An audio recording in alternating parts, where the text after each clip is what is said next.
to realize that just because you have MD at the end of your name, that doesn't mean anything. There are zealots who are doctors, and these, essentially they're religious zealots believing in this trans faith. They're working in these gender clinics and they're harming thousands of kids. Yeah. So the sign on my front says children cannot consent to puberty blockers. And the sign on my back is one little playful. It normally is one that says the definition of a dad, which is a human male who protects his kids from gender ideology. We couldn't hear any of that, but that's okay. Thank you so much for the warm welcome. My name's Billboard Chris. My parents had a lot of foresight when they named me Billboard. And for almost 4 years, I have been traveling Canada, and then when the borders opened, traveling the US, and now traveling the world to raise awareness about what is undoubtedly the greatest child abuse scandal in the history of modern medicine.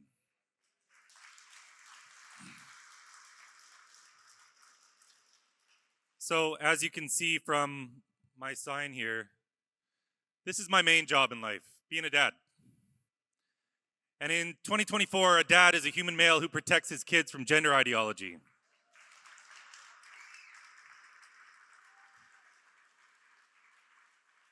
A dad is someone who makes sure his kid's puberty is never stopped with a chemical castration drug that is being given to 10-year-old children because these kids have fallen for this lie that they were born in the wrong body.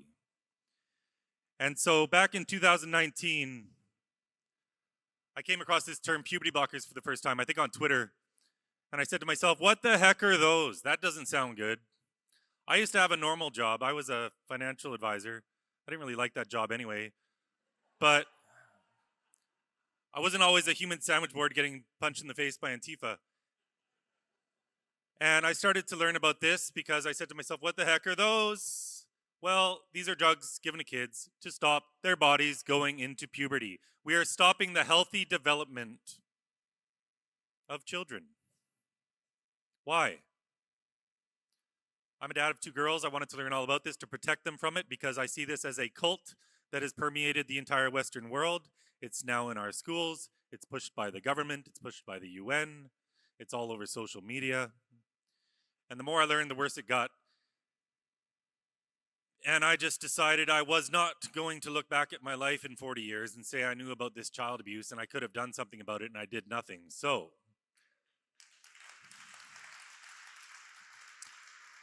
I did what every rational person does, and I put up a billboard that said, I love J.K. Rowling. J.K. Rowling, of course, Harry Potter author, she's spoken about this abuse. She's spoken about the assault on women's rights. So I put up this big old billboard on Hastings. It wasn't always splattered with paint. That happened the first night.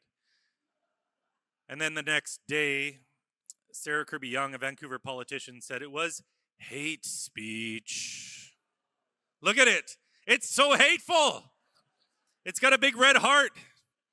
So she pressured the sign company, Pattison Outdoor, and they took it down. So this is where my nickname comes from. Well, that and my parents named me that at birth, of course. But I was ready for this. I leveraged all the outrage online into a quick little fundraising campaign, and a week later I had the same billboard up in San Francisco, and then Portland, Los Angeles, all throughout Utah, all throughout the metro in Washington, D.C., and then Times Square. So that was my September 2020. I didn't sleep a whole lot. I think I lost 16 pounds, to be honest with you. I need to lose it again because I've put it back. But I had a problem. I'd run out of money, and this child abuse is still going on, and I have this vision to start conversations. That's what this is all about. We should be able to talk about anything in society. And when kids are coming to lifelong irreversible harm, we need to have a whole lot of conversations about that. Yet people are getting fired from their jobs for stating biological reality. We cannot tolerate a society like this. So no sign companies would work with me. I'm too controversial. So I did the only thing I could do. I became a sign. And my first sign said, I love J.K. Rowling and gender ideology does not belong in schools. Because as soon as something gets in schools, that is how every dictator in history tries to change the culture. Our children are being lied to. They are being told there is such a thing as being born in the wrong body. What does that mean?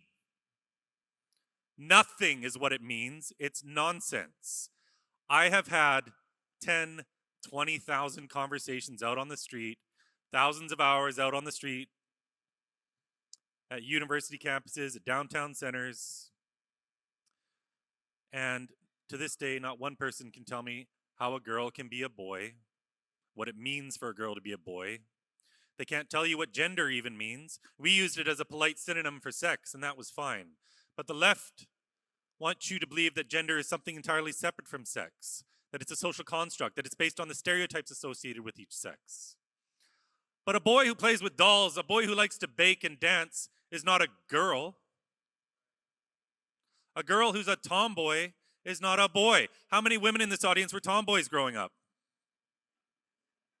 Congratulations, you're all transgender.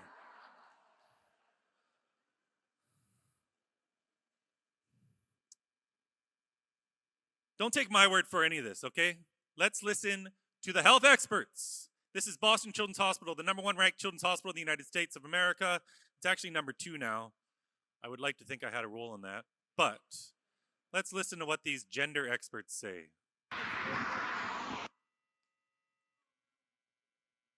A child will often know that they are transgender from the moment that they have any ability to express themselves, and parents will often tell us this.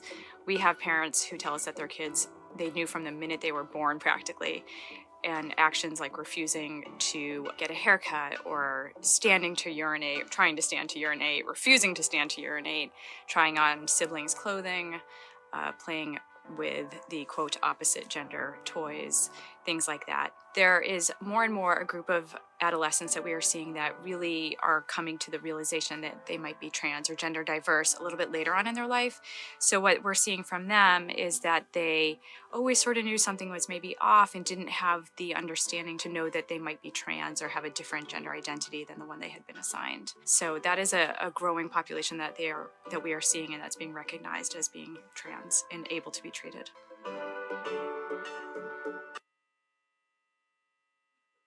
Who likes to pee standing up? I do.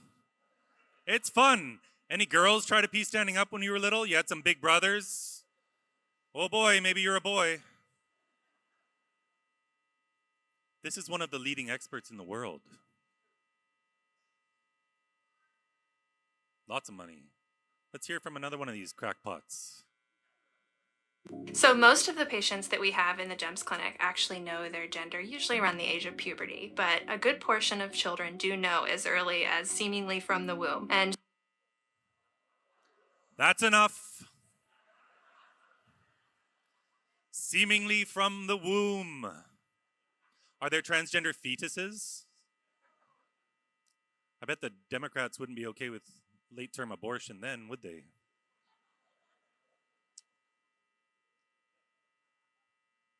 Again, this is all stereotypes. That's all it is. We got away from these. I grew up in the 80s and 90s. I'm born in 75. I know it's impossible to believe, but we got away from these stereotypes. We told our girls they could be anything they want to be when they grow up, and they can. They just can't be a man. But this whole ideology is preying on our most vulnerable kids. Kids with autism. At the Tavistock, the biggest gender clinic in the world in England, 35% of the kids out of a sample of 1,069 patients had moderate to severe autism. That doesn't include the mild cases. And I talk to parents all the time. It's autism, autism, autism, autism. It's kids who have been sexually abused. April, where are you? There she is. Thank you so much. Your testimony is incredible. You're so strong. And I'm so proud of you that in your mid-30s now, you have found this new career, this new life. It's never too late to start, but you shared this story about how you were sexually abused. And these kids have been sexually abused, a lot of them. I talked with the former president of the American College of Pediatricians. This is the good group of pediatricians down south. And he estimates about 60% of these kids have been sexually abused. He's still a practicing physician. These are kids who have eating disorders. They're cutting. Sometimes their parents have borderline personality disorder. Sometimes they have it. These are kids in state care. In British Columbia, there's one psychologist named Dr. Wallace Wong who gave a talk at the Vancouver Public Library where he said he's transitioning more than 1,000 kids, including more than 500 in foster care. One guy. That's 8% of all the kids in foster care in BC. These aren't the college quarterbacks. These aren't the cheerleaders. These aren't the kids who are thriving. These aren't the athletes. These are the misfits. These are the struggling kids. And they're being presented with this ideology that apparently answers all the reasons why they don't fit in. Because they were born wrong. What an abusive thing to tell a child that they were born wrong.